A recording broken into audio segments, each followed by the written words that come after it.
All right, Mike, what are your thoughts so far? New defense, Durante Jones, how is that working with you and the rest of the secondary? I think we're doing a great job of just picking it up, taking the coaching that we're getting and just really taking it on ourselves amongst players of, kind of how to make it our own. I think the way this defense is built is really based off of how well the individuals work together. And so for, the DBs, I always say, the defense goes as far as we go.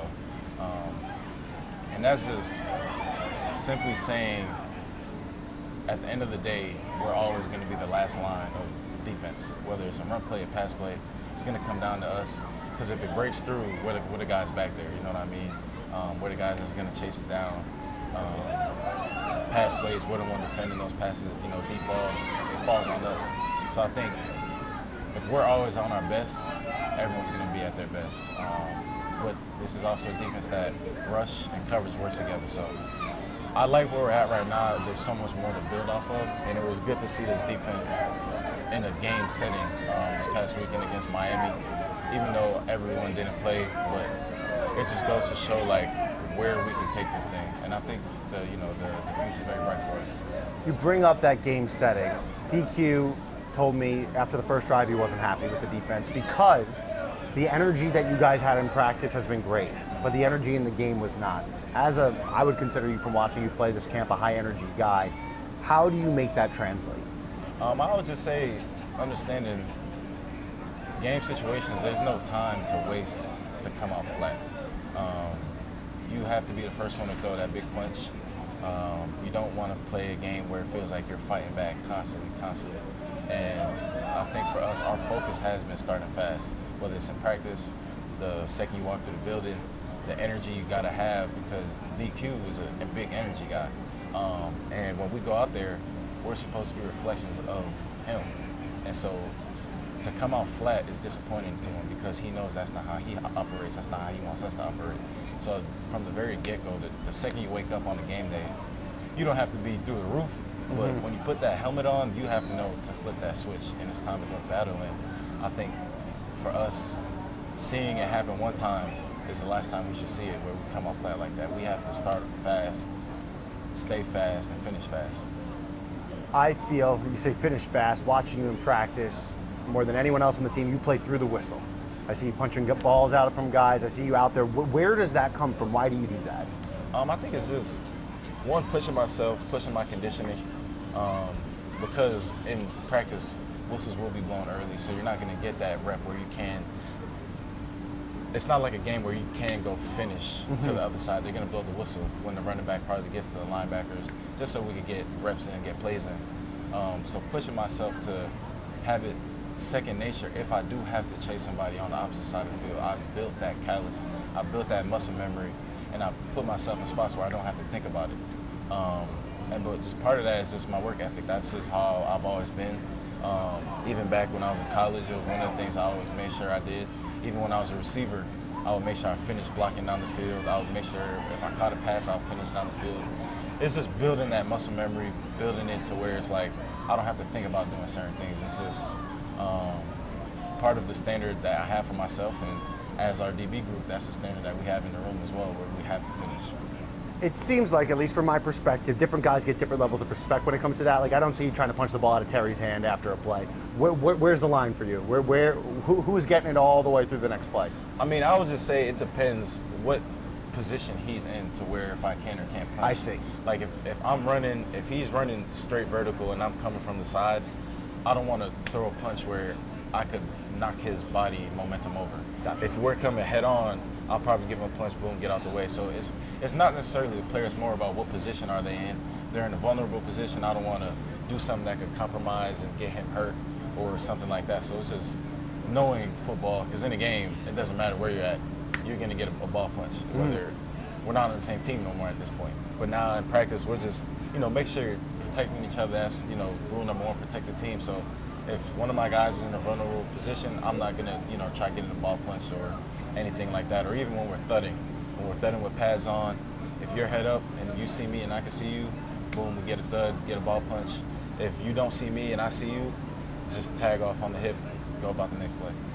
And individuals, I love watching you and Amik work together. What's your relationship like with Amik Robertson?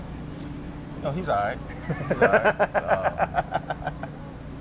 right. Great guy to work with, though, man. I think him and I are very like-minded. Just, two gritty guys.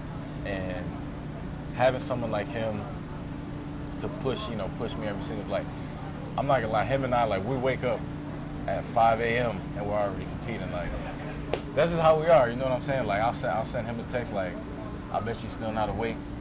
He'll reply, I've been awake, whether he was or not. That's just how we are, man. And I think having that healthy competition between us, everyone in the room sees it. Everyone always says, him and I are like two peas in a pod.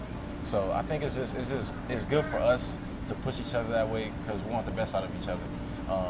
And bringing somebody like Rasul, who honestly is the same exact way, like the level of competition that we're having, and like for us, we're always making sure we stay, connected with Trey so he doesn't miss a beat. Mm-hmm. You know what I mean? Whether he's dealing with what he's dealing with right now, but I think the moral of long story short of what I'm saying is really it's not necessarily about what we do on the field because that's always going to be us, but it's more about connecting as a group. And I think when we have that, that brotherhood, that bond, going out and playing this game of football it's easier for you because you're playing with guys that you've built great friendships with. Listen, I've been in a million locker rooms in a million sports. It's not always you walk into a locker room and everything bonds. It's something built, right? When was the moment that you knew that you and Amik had something special going? Yeah, I've known Amik for about 2-3 years now. Mm-hmm. And really the first time I met him was when it was in the off season. We were training. We were down in Puerto Rico with a bigger group of guys. I met him then, and we were kind of just talking, training together. And when I realized we were very similar was when our session got done, we just pulled each other to the side like, hey, let's get some extra reps. And from that point forward, like the competition between him and I just built, and we were on different teams at this time. And so when I found out, the news of him getting signed here, we already knew like what it was going to be. So it's good to have him here. I appreciate his level of experience that he's bringing. He's played, good amount of football at a high level, and just the mindset that he brings and the work that he does is good to have in the room. On the topic of like a high mind level, we're going back to your first answer when you talked about the DBs. You guys are the last line of defense. That's a high pressure point to put on yourself. How do you handle the daily, like in your own words, that you guys are the last line of defense? You own it. You know what I mean? You own it. And I think sometimes people get the concept of being relied on as a bad thing. I think it's good to be dependent on, because when you're dependent on the people who depend on you, most likely trust you.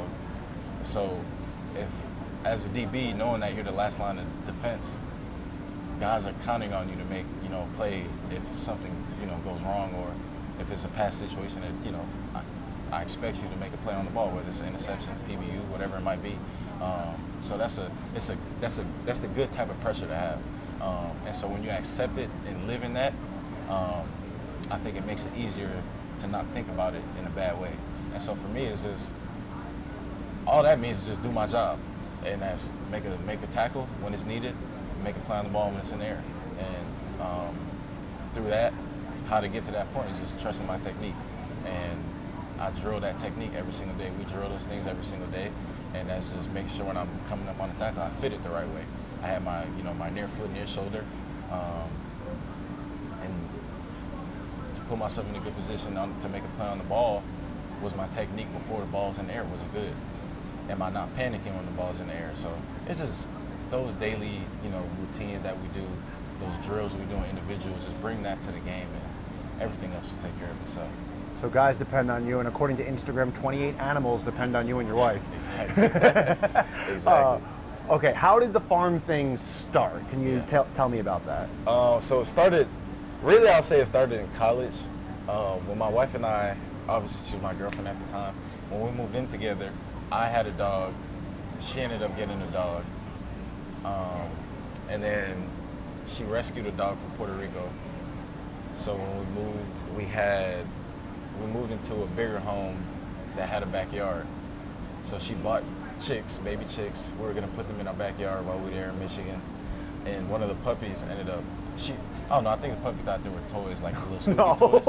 So yeah, so she killed our chicks. So we're like, all right, let's wait on that. And then we got drafted here. We knew that we wanted a house with, you know, enough land to just at least have chickens. So we were fortunate enough to get a house with, you know, a good amount of land. And when we got the land, we started our chicken coop. From the chicken coop, we got goats. And then we were like, we probably want a livestock guardian. So we bought 2 livestock guardian dogs. We bought 2 Great Pyrenees. And they were like, you know, what else can we get? So she was like, what do you think about getting a Highland cow? I was like, I mean, yeah, why not? We got a Highland cow.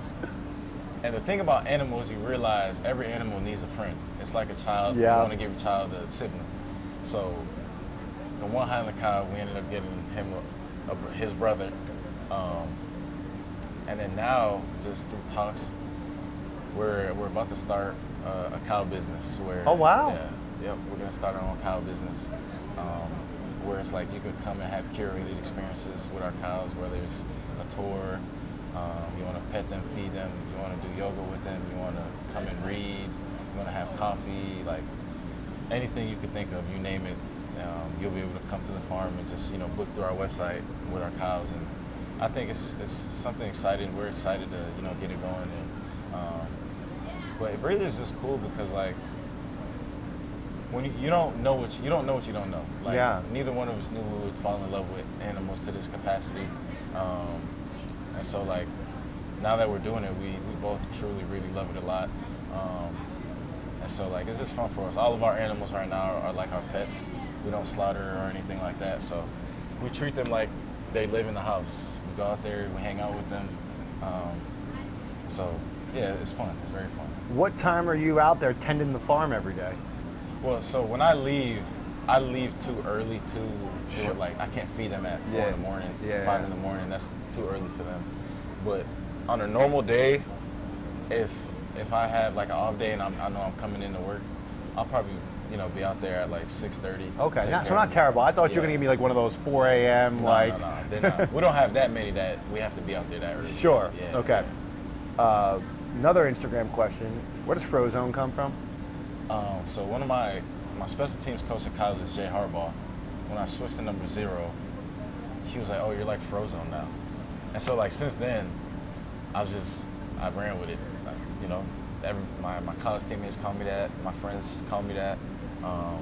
So I have always liked Incredibles as well. Well, that I would was say Frozone. He definitely was my favorite Incredibles character. But I never called myself that. It came from somebody else. So, do you have a "Where's My Super Suit"? I do have my. You have a super suit? I do have my. Do you know where it is? I think it's in my stories. Well, that's the bit, isn't it? Where's my super suit? I do have one. That's incredible. No pun intended.